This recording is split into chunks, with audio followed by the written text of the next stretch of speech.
Once again, good day everyone.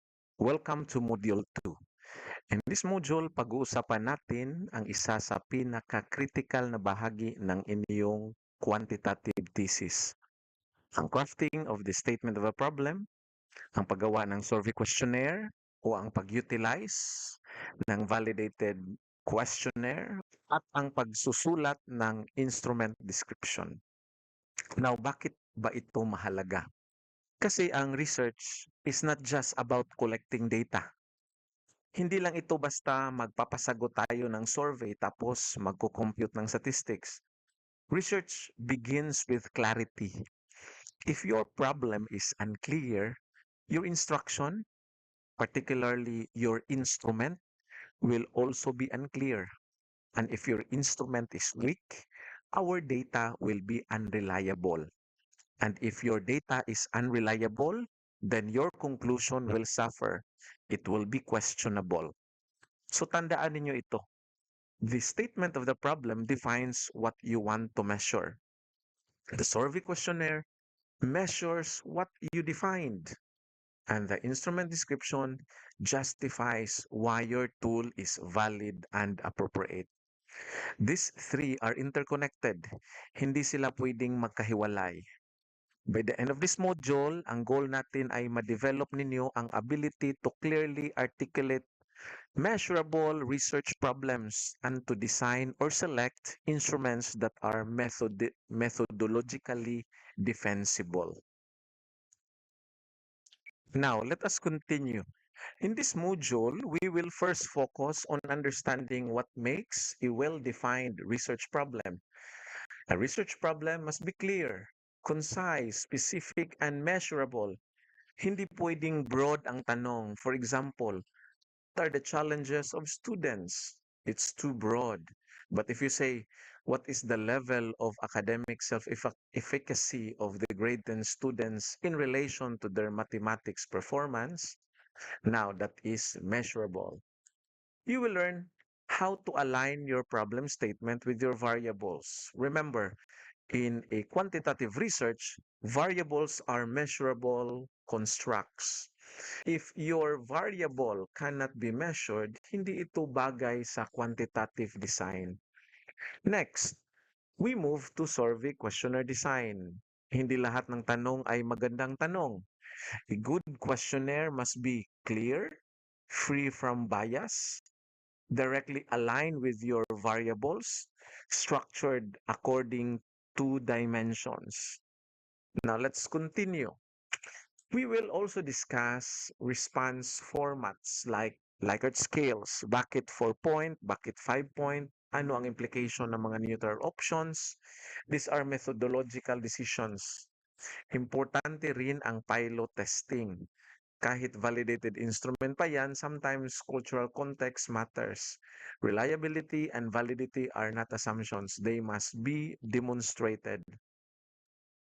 So, through hands-on activity that I will be demonstrating today, especially in assessment number 2, matututo kayong magbasa ng validation studies, mag-extract ng relevant information at gamitin ito bilang foundation ng sarili ninyong research design.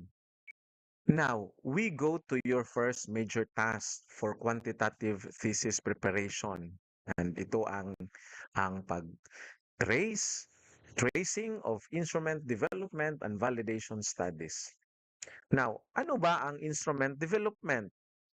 It is a systematic process. Hindi ito imbento lamang. Researchers go through literature review to define constructs. Then they generate items, then pilot tests, then perform statistical analysis like Cronbach alpha or factor analysis. Validation studies are published so that other researchers can use these instruments with confidence. When searching for these studies, gumamit kayo ng academic databases like Google Scholar, Gestor, PubMed, or PsycInfo. Huwag random blogs, huwag sa opinion articles, okay? Use refined keywords. For example, Academic Resilience Instrument Development Philippines, Teacher Burnout Questionnaire Validation Study. So those are our keywords, no? To continue. Now, the reason why we prefer validated instruments over researcher-made tools is a point or a matter of credibility. Validated instruments have undergone statistical testing, ma-establish reliability coefficient na, may documented factor structure.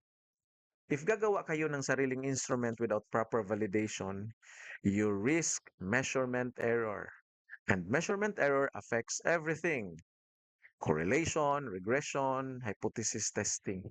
So in serious quantitative research, the use of validated tools strengthens methodological rigor. Now, let me walk you through the procedure step by step para malaman natin at we already would have that ability on how to explore and do this particular task. Step 1, access academic databases. Okay? So first, we will be opening databases like Google Scholar. Make sure that you are using proper academic search terms. Second step, use refined keywords. No? Combine your topic with the keyword instrument development or validation. Halimbawa, student engagement instrument validation study. So ito yung isi-search natin sa Google Scholar. Then step 3, filter results. No, check publication years, ideally within the last 10 years. Why? Because constructs evolve. Measurement tools improve. Okay, step 4, select at least 2 validation studies. No, do not just pick any article. Make sure it's an actual development and validation study, not merely a study that use an instrument. Okay, take note of that. What we are looking for is a study that validates an instrument. We are not looking for a study that use an instrument. Okay? Step 5, download and save citation. You need both the EPA citation as well as the PDF copy of that article. Step 6, you must extract the following from the PDF, no? The purpose, the participant, the dimension, the Likert scaling, the validation method, and result. Again, this is not a copy-paste activity. This is an analytical reading. Now, let us look at the sample, which is found in page 11 of our module, using the work of Alan R. Dulias, published in Frontiers in Education. Okay? So I'll be looking at this article so that we'll be able to know how to extract the information kung ikaw na ang maghahanap ng iyong article that is related to your specialization. So the first study is from Dulias. The study developed the academic self-efficacy scale for Filipino junior high school students. Notice how the table summarizes the key elements. Okay, so first information that we need to extract is the purpose. No? Second is participants. Third is the dimension, the Likert scaling. Lastly, the validation.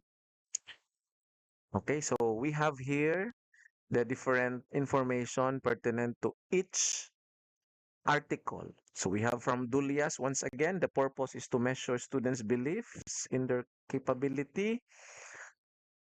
For participants, there are 3,909 high school students. Take note of the participants' number because sooner or later you may be asking, Sir, ilan ba dapat ang magiging respondents? So by looking at the literature, makita natin kung ilan yung acceptable in terms of published research. Remember, your thesis is not just for library safekeeping.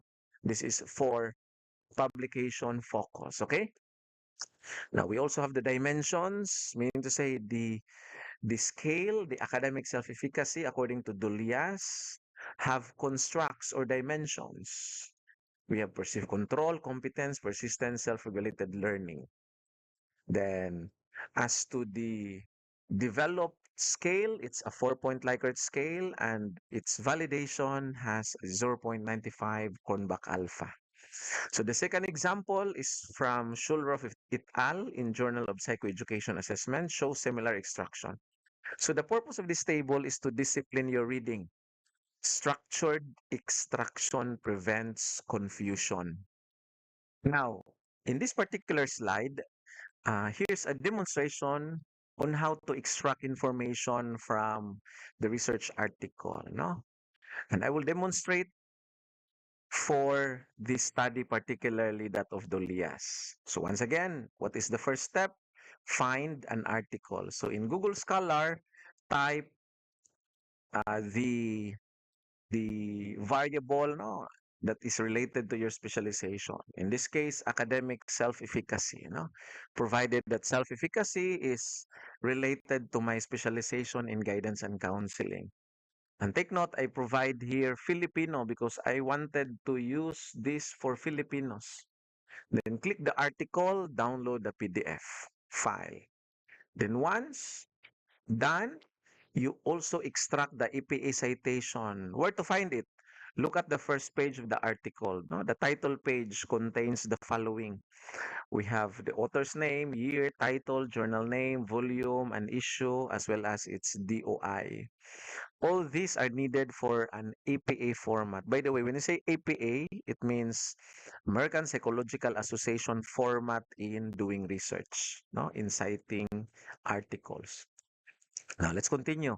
For step 3, it's more on extracting the purpose of the instrument. So where to find this?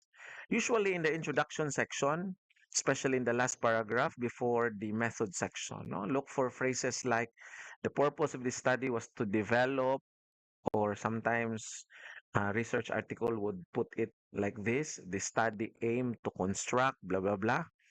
Then highlight that sentence, paraphrase it, do not copy verbatim. Okay, step 4, extracting numbers and the profile of the participants. So where to get it? Go to the method section, specifically under participants. Here you will find total sample size. In this case, no, it has grade level because it's junior high school students.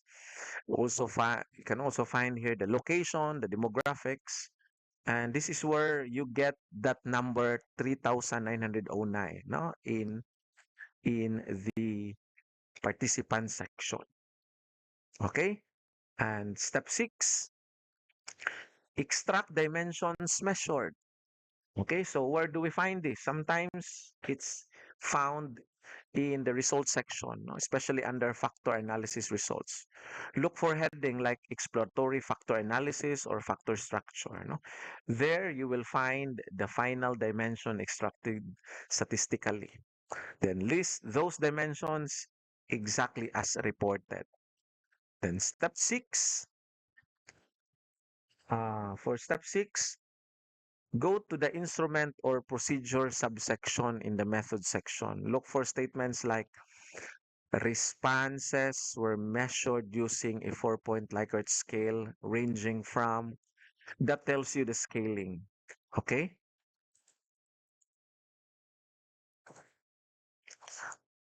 Okay, to continue. Step 7, extracting validation, method, and result.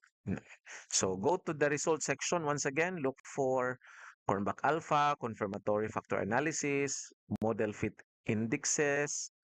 In the study of Dullias, you will see Kornbach alpha 0.95. No, that indicates high internal consistency, reliability. So you see, extracting information is systematic reading. Hindi siya guessing, hindi siya summary. It is targeted extraction. So when you read with purpose, you know exactly what to look for and where to look for it. Okay, to continue. Your submission must follow the structured template. Once again, this is found in page 11 of your module. So you have the following information, your name and degree, program at the top, then fill out the table carefully. I want to emphasize accuracy matters, no? EPE formatting matters, understanding matters. So if you cannot explain the instrument after reading, it means you did not read deep enough. Okay? Now, assessment number two is not just an assignment. Again, it's a building block. Why? Because in task number three later on, when you craft your SOP, you must already know what dimensions exist in your construct. How have other researchers operationalized it? And then later, in task number four, when you design your instrument, you will either adapt with letter O or adapt with letter A or justify creating a new tool. If you do not understand validation studies, you cannot justify your instrument. So take this seriously. This is foundational training for becoming a competent researcher. Okay, a separate video later on will be provided for task number three and task number four, where you will connect this learning to actual problem statement crafting as well as questionnaire construction. So, dito na lang muna. Maraming salamat and I expect depth in your analysis. Okay? Once again, salamat at magandang araw sa ating lahat.